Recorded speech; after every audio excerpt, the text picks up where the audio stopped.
Alright, so now it is time to take a look at Lance and then also Lillie in this video. So we're just gonna get right into it. So Lance and Lillie, they're gonna be coming out on January 1st. So right when New Year's happens, that's when they're gonna be coming out. And then in the video that I'm posting before this, when I'm talking about more of the data mine information and the login bonuses, I kind of messed up a little bit. The New Year's login bonuses with the 3,000 gems and everything, those are coming out along with Lance and Lillie because it's the New Year's login bonuses. So of course, New Year's, of course, it's going to make more sense for that to be released on the New Year's, not before. So we're going to have a countdown login bonuses for going up to the New Year's, and then we're going to have a login bonuses for when we're in New Year's. So that's a little bit of a mess up on my part. So I apologize for that if anybody got a little bit confused on getting all those gems. But anyways, let's take a look at Lance and Lillie. So the first up, we're going to be taking a look at Lance over here. They're going to be a flying striker type. So they're going to be a flying striking or striker. That's a flying type. Oh my god, I cannot talk. But they're going to be the flying type, so that's great. More flying types getting added to the game, which is great. And Lance is going to have Gyarados, of course, as we saw in the picture. And then they're going to have the flying type tag, and then they're going to have the Kanto strike tag. And then for their move 1, they're going to have bounce, and it's going to be a flying type move. And for the description, the user hangs bouncing after a set time. The user stomps bouncing and attack. He has a moderate chance of leaving the target paralyzed. No other action can be taken while in bounce. So it's almost like a Shadow Force, basically, but a flying type of the Shadow Force. Shadow Force, jeez. But yeah, if the user is hit by a sync move while bouncing, it will stop bouncing. So yeah, just like Shadow Force, you gotta plan this out properly. Because if you use bounce and they're about to use a sync move, then yeah, you just wasted that move, honestly. So you got to plan it properly. And then for move 2, he's gonna have potion, which is great. And we know what potion does. And then he has hyper beam. Okay. Alright, okay, I don't know how I feel about Hyper Beam. So we got 2 Lance cards now, and they both have Hyper Beam. So I don't know how I feel about that. They could have given him something a little bit different. Like maybe instead of Hyper Beam, they could have given him Hydro Pump, which would have been nice as well. But I don't know. I don't know how I feel about that. Personally, yeah, I don't know. That definitely turned me off about Lance. I mean, I still definitely want to get him, but Hyper Beam, really? I'm not a fan of that.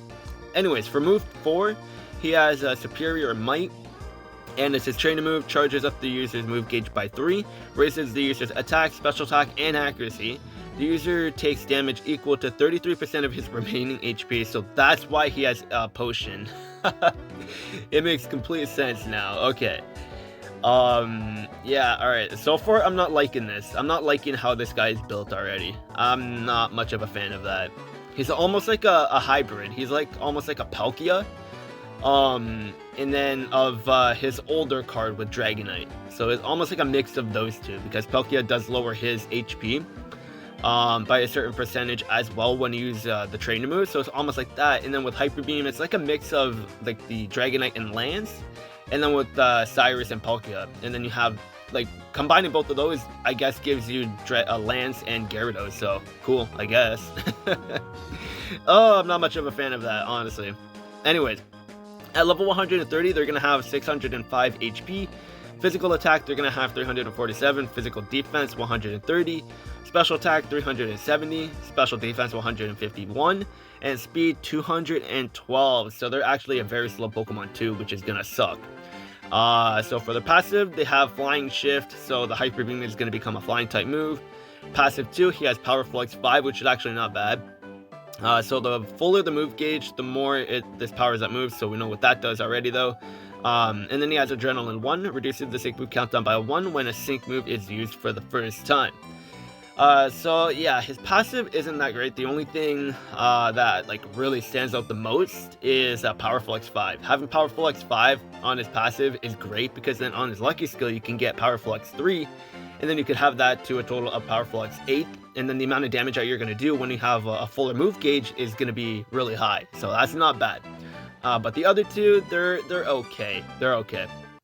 And then we'll take a look at their grid as well, but since we're already on this page as well, let's take a look at Lillie very quickly as well.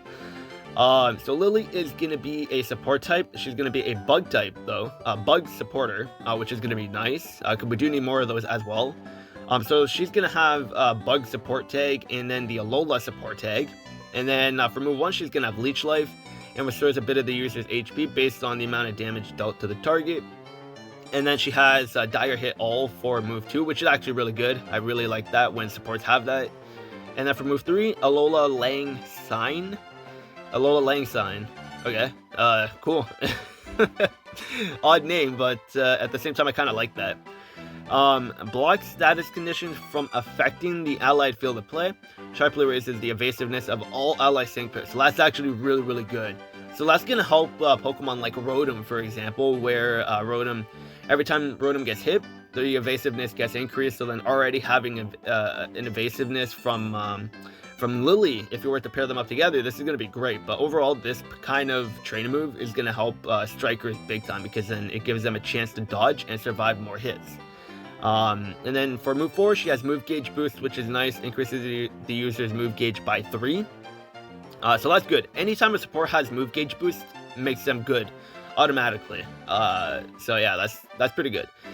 And then for the sync move, it does 250 base power, which is typical. And then for level 130, she's going to have 558 HP. Physical attack 212, physical defense 218, special attack 167, special defense 223, and speed 255. So it seems like these batch of sync pairs are going to be very slow. Because we know Zekrom and N, they're very slow. Like, they have, like, under 190 speed. That is super low. And then you have the Dragonite and Lance, which are very slow. And then you have Lillie, that's very slow as well. Oh, man. Oh, man. I don't know. This is, like, I guess, a slow batch of Pokemon, I guess. Anyways, for the passive skill, we got Team Sync Regen, or Regen. I don't know why I called it Regen. Anyways, Team Sync Regen makes all ally sync pairs gradually heal themselves after the user uses a sync move. That's very good. That's very good right there. Passive 2, Q Cutter 1 has a small chance of reducing the user's sync move countdown by 1 when the opponent's attack move targeting the user misses. So that's where it's gonna sort of combo with the training move. So that's actually not bad. And then Team Outmuscle 1 has a small chance of raising the attack of all allied sync pairs when the opponent's attack move targeting the user misses. So that's not bad. So again, this is like sort of like a miniature Mega Blastoise in terms of this kind of gimmick, like where they have to attack the supporter and then and then has a chance of buffing up the team, which is great. I do like that a lot though. So yeah, this is the stats and moveset for Lance and Lillie, so that's not bad. So now we'll go to the grid and take a look at what they can do over there. So I'll see you guys in just 1 second. Alright, so here's the grid for Lance and Gyarados. So as always, we get the typical stat increases. We get Hyper Beam Accuracy, which is good, I guess. And then we got Hyper Beam Power Up, Hyper Beam Accuracy again, Hyper Beam Move Gauge Refresh, and then we got Shower Power 5. Powers up sync moves when the weather is rainy, so that's gonna actually combo very nicely with Swampert, like Mega Swampert and May with Lance and Gyarados. So that's actually gonna be a good team actually. And then we get more Hyper Beam Power Up, Hyper Beam Move Gauge Refresh 3, and then more stat increases. And then we got Bounce Power Up, Bounce MP Refresh, and then Bounce Accuracy, more Bounce Power Ups. And then we got Dire Rain 2. Okay. Critical hits land more easily when an attack is used while the weather is rainy. So I actually really like that kind of ability that they can have. It makes them more interesting. Honestly, I really like that. And then Sync Quickening refreshes the number of times the user can use its quick moves by 1 after using a sync move. So that's cool. And then he has Bounce Power Up 3, or more Bounce Power Ups, and then he has Torrential, Tennessee, oh my god. Anyways, Cell 31. Prevents the Pokemon from flinching, becoming confused, or trapped when the weather is rainy, so that's not bad. And then, of course, with the May and Swampert coming into the game, you're going to be having rain constantly up, basically because they're going to have MP refresh on rainy day, which is going to be very, very good. So having, like, maybe having this tile, or this, I guess cell, or tile, whatever you want to call it, is going to be very good with Gyarados if you're going to team him up with Swampert when he comes to the game. And then he has Racing Rain 3, quickly charges the move gauge when the weather is rainy, so you're probably going to want to pick that up actually, because that's actually good. Bounce MP Refresh 1, and then you have more bounce power-ups, and then you got Pressure Cookie, or Pressure Cookie 9. Once per battle, reduces the user's sync move countdown by 1 when in a pinch. And then you got Raging Rain 2, powers up moves when the weather is rainy.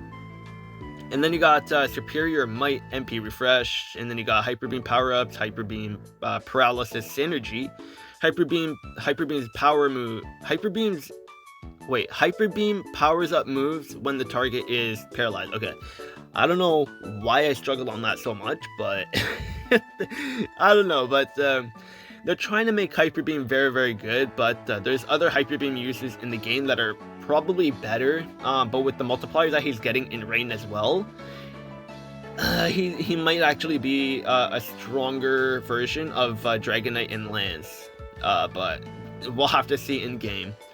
And then he has Terrify 1, lowers the attack of all enemy sync pairs when the Pokemon enters the battle, so that's basically like what Luxray has. And then he has Bounce, Hostile Environment 1.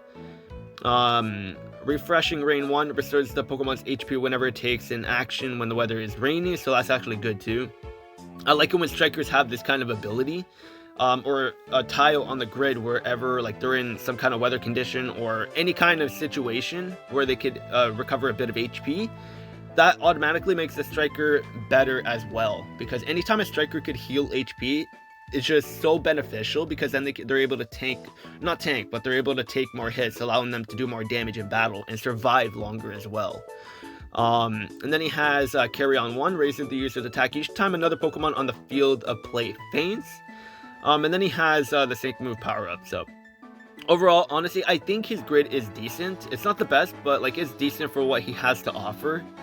I just don't like how he is another Hyper Beam user. I'm not a fan of that, but his outfit does look very, very good, so I might summon just for the outfit. We'll see. But that's his grid. Honestly, I'm not much of a fan, but it is what it is. And then now we got Lillie over here. Typical stat increases as always, and then we got Leech Life Power Up, Leech Life Move Gauge Refresh, Leech Life Power Ups, more Move Gauge Refresh, and then we got more Leech Life Master Healer 1. So Leech Life increases the amount of HP restored by the user's healing moves, so that's good. And then she has Wide Awake, prevents the Pokemon from falling asleep. Move Gauge Boost MP Refresh too, so that's good. Fast Runner Evasiveness cannot be lowered, so that's actually very good as well. So you're probably gonna want to pick up that for Lillie, because that's gonna actually help you a lot. And then you got Interference Immunity, prevents the Pokemon from flinching, becoming confused, or becoming trapped, so that's not bad either. Then you got more Leech Life Power Up, and then you got a Lowland Slang Sign MP Refresh. And then you got more Leech Life Power Ups, and you got Ridicure 1, has a small chance of restoring the user's HP when an opponent's attack, move targeting the user misses. And then you got Slippery Slope 9, raises the user's evasiveness when a Pokemon's attacking move, or when the opponent's attack move targeting the user misses. And then you got more stat increases, Dire Hit All MP Refresh, and then you got Toughen Up 3. And then you got Fail Forward 1, charges the user's move gauge by 1 when an opponent's attack move targeting the user misses. And then he has Endurance, or she has Endurance. If the Pokemon enters the battle with full HP, allows it to endure the next attack. Okay, so basically she's gonna have Endure, which is great. And then you got Sync Move Power Up. So she has a good support. Is she the best one? No, definitely not the best support, but she's definitely good for what she can do as well. Personally, I would probably consider her better than Lance out of these two, just because she's going to be more viable, because when it comes to Hyper Beam and just offensive power, Lance is definitely getting outclassed big time, because you have Lance and Dragonite, and then you have Volcarona with Alder and the Hyper Beam as well. So like Lance and Gyarados, they're getting outclassed. So there's better options with Hyper Beam. Like there's better Hyper Beam users in my personal opinion. But if, at the same time, if you really do like Lance and Gyarados, and those and Lance is like your favorite trainer, and you also have Gyarados as your favorite Pokemon, and both of them are together, then I mean you're probably gonna want to get them anyways, right? So it's just all on personal preference. But personally, I feel Lillie is better out of these two. But I'll be summoning for Lance anyways, just because I really like that outfit, and I really like Lance, and Gyarados is a really cool Pokemon too, so I'll be summoning for them. And then especially when you pair them up with Mega Swampert and May, they're going to be very good. But that's going to be it for this video. Let me know what you think of these two Synchros that are coming out on New Year's, so January 1st. Personally, like I said, I feel Lillie is better, but like I said, also let me know in the comments which one you feel is better. That'll be it for this video, and I'll see you guys later.